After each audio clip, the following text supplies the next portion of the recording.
İmandan soňraky asl sütüllenmeli. İman getirdin, boynunda 5 wagt namaz ba. Hudaý Taalaň azamatynyň beraberine ýykylmak ba.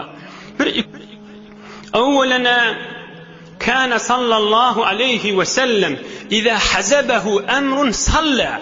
Rawahu al-imam Abu Dawud.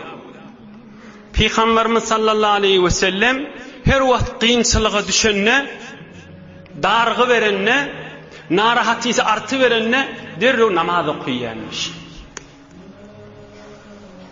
Kynçylyga düşenne namaz okuýanmış. Ey mümin, ey musulman dogullar, ey imanly erkek we ayal dogullar, biz hemmemiz narahat wagtymyz bagşlan namazyň sawiýet.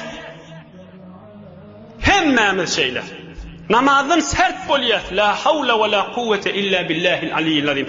Dilime getirmäne gorkýan. Ay şulim narahatim diken men namazdan sert boldum dip oturuverýär. Nämen gurruňy be? Bula aýny Rasulullah'ın gurruňynyň tersi. Peygamberimiz iza hazabahu emrun salla. 5 wagt namazdan daşgary her wagt narahat bolanda namaza durýanmış.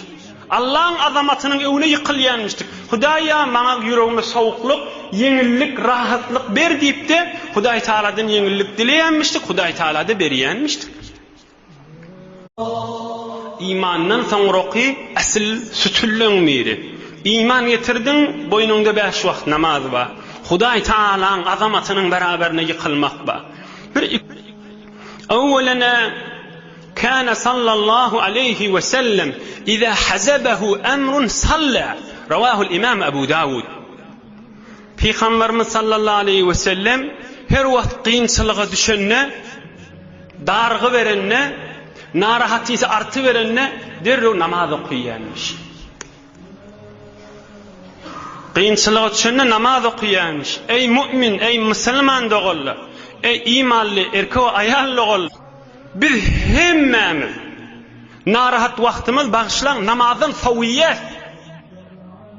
Hemmemiz şeyler. Namazın sert bolýar. La havle ve la kuvvete illa billahil aliyyil azim. Dilime getirmäne gorkýan. Ay şulim narahatim diken men namazdan sert boldum dip oturuverýär. Nämen gurruňy be? Bula aýny Rasulullah'ın gurruňynyň tersi. Peygamberimiz iza hazabahu emrun salla. 5 wagt namazdan daşgary her wagt narahat bolanda namaza durýanmış. Allah'ın azamatynyň öwüne ýykylýanmışdyk. Hudaýa maňa ýüregime sowukluk, yeňillik, rahatlyk ber diýipde Hudaý Taaladan yeňillik dileýänmişdik, Hudaý Taala da berýänmişdik.